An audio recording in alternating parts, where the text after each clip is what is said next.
अस्सलामु अलैकुम वरहमतुल्लाहि वबरकातुहू। साथियों, मैं हूँ ज़िया खान और आप देख रहे हैं सियासी अड्डा। आज आपके सामने मोहतरम जनाब मौलाना मोहम्मद अनवार ख़ान साहब मौजूद हैं, जो आज इस बात को लेकर कुछ सवालों के जवाब देंगे कि तुझे रहबर कहूँ कि रहज़न ए दानिशे कुंवर। वालेकुम अस्सलाम वरहमतुल्लाहि वबरकातुहू। खुदा ने आज तक उस कौम की हालत नहीं बदली, न हो जिसको ख़याल आप अपनी हालत के बदलने का।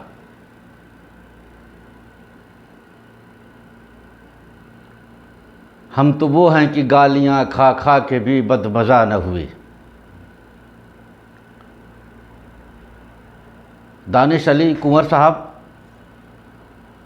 आपको प्रतिनिधि बनने पर लाखों सलाम। आप अकेले वहाँ पर हैं ये तो ज़रूर है, संसद में आप अकेले बैठे हैं, लेकिन आपके पीछे आपके इलाके के सभी लोग आपकी तायीद में हैं। आप उनके सपोर्ट की वजह से आपको वो कुर्सी मिली है। आपके सामने अगर कोई शख्स आपको उग्रवादी, आतंकवादी, कटुआ मुल्ला बाहर देखेंगे तो इसके जवाब में तो आपको रोना नहीं चाहिए। अगर आप एक ऊंचे मकाम पर बैठे हुए हैं और आप वहाँ पर रो करके, आंसू बहा करके अगर कोई अपील करते हैं, उस अपील की कोई वैल्यू नहीं रहती। आपको सोचना चाहिए कि आपके पीछे जो है एक नहीं लाखों लोग आपके पीछे हैं, आपको सपोर्ट करके वहाँ पर बैठाए हैं। आप एक मेहनतकश और उतने सारे लोगों की तरक्की और तमद्दुन के लिए आप वहाँ पर बैठे हुए हैं। आप ये कैसे समझ लिए कि मैं अकेला हूँ? आप ये कैसे समझ लिए कि मेरे पास कोई पावर नहीं है? आपने आंसू क्यों बहाया?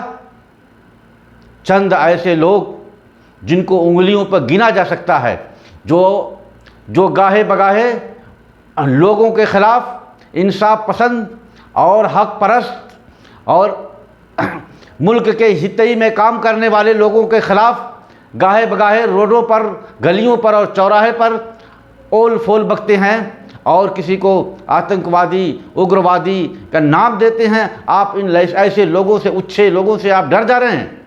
आपको डरने की ज़रूरत नहीं है और ना आंसू बहाने की ज़रूरत है।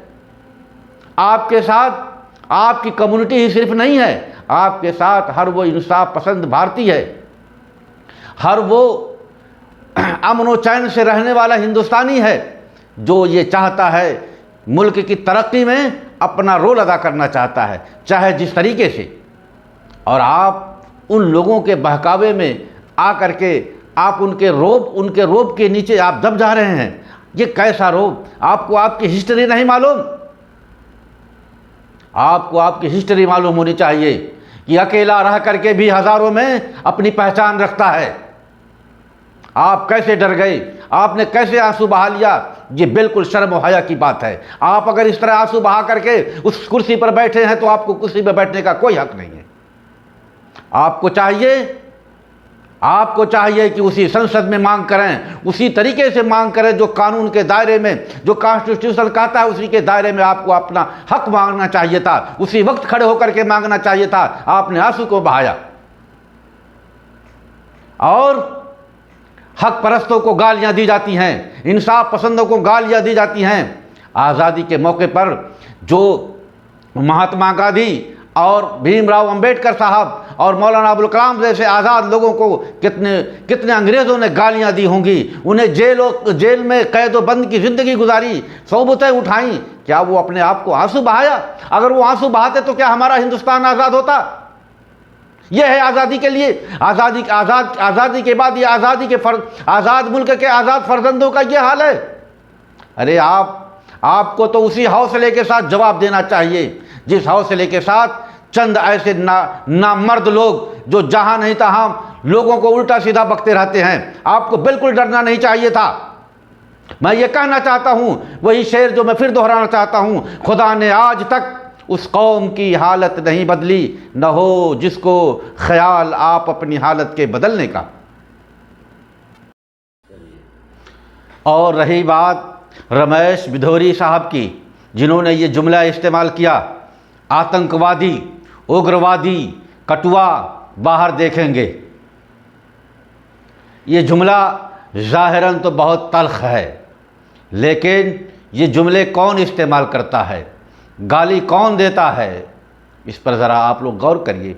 गाली वो देता है, ज़ुबान वो चलाता है जिसके बाजुओं में पावर नहीं होती, जिसके पास मवाद नहीं होते, जिसके पास कानूनी दायरा तंग होता है, वो इस तरह की बातें करता है। एक शरीफ और शराफतदार जो कानून और दायरे में और तहज़ीब व तमद्दुन के दायरे में रहता हो और हिंदुस्तान की कॉन्स्टिट्यूशन को का लिहाज रखता हो, वो इन जुमलों का सहारा नहीं लेगा, वो कानून और कॉन्स्टिट्यूशन का सहारा लेगा। इन्होंने जो बात कही है, इससे इनकी तहज़ीब और इनका तमद्दुन ज़ाहिर करता है कि ये कितने नीच और कितने ओछ दर्जे के ये इंसान हैं, जो उन्होंने एक बावकार शख्सियत को उस भरी संसद में जलील करने की कोशिश की, जो कि सरासर कॉन्स्टिट्यूशन के ख़िलाफ़ है। और रही बात कि ये जुमला ये सिर्फ़ दानिश कंवर के लिए नहीं है, ये हर उस भारतीय के लिए है जो हक़ की लड़ाई लड़ता है, जो इंसाफ चाहता है, जो अमन चाहता है, जो लोगों को सुविधाएं देना चाहता है। ये हर उस शख्स के ऊपर ये जाती है। ये गाली किसी एक शख्स को निशाना बनाया तो ज़रूर गया है, लेकिन ये गाली दी गई है पूरी कम्युनिटी को, पूरे अमन पसंद लोगों को, हर एक भारतीय को। और ये चीज़ काबिल बर्दाश्त नहीं होना चाहिए। इन्हें चाहिए कि फ़ौरन इनको संसद से निलंबित किया जाए और इनके ऊपर कानूनी कार्रवाई की जाए। इन्होंने देश को तोड़ने की कोशिश की है, इन्होंने मुल्क को बांटने की कोशिश की है, इन्होंने संसद में बैठ कर के जो गाली दिया है, ये मुल्क को तोड़ने की इन्होंने कोशिश की है। ऐसे लोगों पर मेरी अपील है गवर्नमेंट से कि इनके ऊपर सख्त से सख्त कानूनी कार्रवाई की जाए और इन्हें हवालात के हवाले किया जाए। मोहतरम, एक सवाल है आपसे कि दानिश कुंवर साहब को लेकर के जो पार्लियामेंट के अंदर जो उनके साथ गलत शब्द का, अभद्र भाषा का इस्तेमाल किया गया, जिस पर राहुल गांधी साहब से सवाल किया गया इस बारे में, तो उन्होंने कहा कि ये पार्लियामेंटल इशू है और ये स्पीकर की जिम्मेदारी होती है। तो इस पर मोहतरम आप क्या कहना चाहेंगे?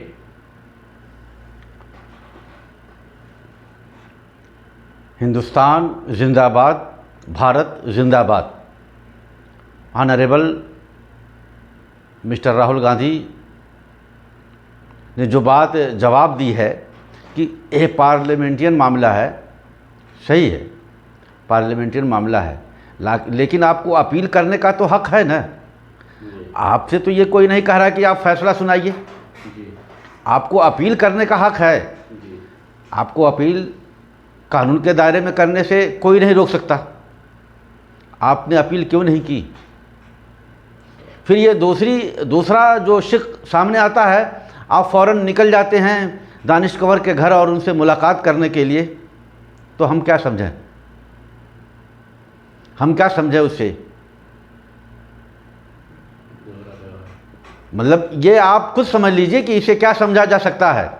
आपको, आपके सामने, आपकी आंखों के सामने अगर एक शख्स जुर्म कर रहा है और एक बाइज्जत शहरी को आतंकवादी, उग्रवादी, कटुआ और मुल्ला कह रहा है बाहर देखेंगे, तो एक शरीफ और एक बाइज्जत शहरी का भी ये हक है कि वो उसी तरह से अपील करे कि ये जुमला गलत है, आप इसको वापस लीजिए या आप पार्लियामेंट से बाहर जाइए। ये आपको पूरा हक दिया जाता है हर संसद की तरफ से। हर संसद को यह हक दिया जाता है कि वो आप जो आदमी भी गलत बोले, जो संसद भी गलत बोले, उसके ख़िलाफ़ जो है आप अपील करिए। ये अपील। और संसद में ऐसे अभद्र बयान पर भारतीयों को क्या मैसेज जाता है, इस पर आप क्या कहना चाहेंगे? देखिए, कुछ लोग नेचुरली तौर पर उनका माइंड जो है ख़राब होता है और वो कहते हैं ना कि बॉडी के अंदर एक ऐसा हिस्सा है अगर वो ख़राब हो जाए तो वो पूरे जिस्म को ख़राब कर देता है। ऐसे ही हर भारतीय ये समझता है, इनकी ज़हनियत है ख़राब, ये किसी को कुछ भी बोल सकते हैं। और हमारी भारतीय कौम बहुत होशियार कौम है और गलत और सही की तमीज़ करने में वो देर नहीं लगाती है। आज देखिए आप सोशल मीडिया पर एक नहीं लाखों लोग उस जुमले की मुखालफत कर रहे हैं। उसमें किसी ख़ास कम्युनिटी की बात नहीं है और न किसी खास धर्म की बात है। जो गलत है वो गलत ही है और क़यामत तक गलत ही रहेगा, उसे कोई सही नहीं कर सकता। हाँ, अगर चंद लोग अगर उससे खुशी महसूस कर रहे हैं तो हम उनको उसी कैटेगरी में खड़ी करते हैं कि उनका दिल ख़राब हो चुका है, उनका दिल ख़राब हो चुका है, वो मुल्क के लिए वफ़ादार नहीं माने जा सकते। जो मुल्क के दरमियान ऐसी अच्छी बातें करके लोगों के अंदर नफ़रत का बीज बो रहे हैं, ऐसे लोगों को एक वफ़ादार हिंदुस्तानी नहीं कहा जा सकता। ऐसे लोगों के मुंह से भारत जिंदाबाद या हिंदुस्तान जिंदाबाद के नारे भी नहीं अच्छे लगते। क्यों? उसने तो भारतीय को, हर एक भारतीय को उसने गाली दिया है संसद में बैठ करके। साथियों, ये थे मोहतरम मौलाना मोहम्मद अनवार ख़ान साहब, जो उन्होंने बहुत ही बेबाकी के साथ जनाब दानिश कुंवर पर कुछ सवालों को लेकर उन्होंने जवाब दिया। साथियों, वीडियो को लाइक करें और इसे ज़्यादा से ज़्यादा शेयर करें और अगर आप चैनल पर नए हैं तो चैनल को सब्सक्राइब करके बेल आइकन की घंटी को भी दबाएं ताकि सियासी और गैर सियासी खबरें आपको नोटिफिकेशन के ज़रिए सबसे पहले आप तक पहुँचे।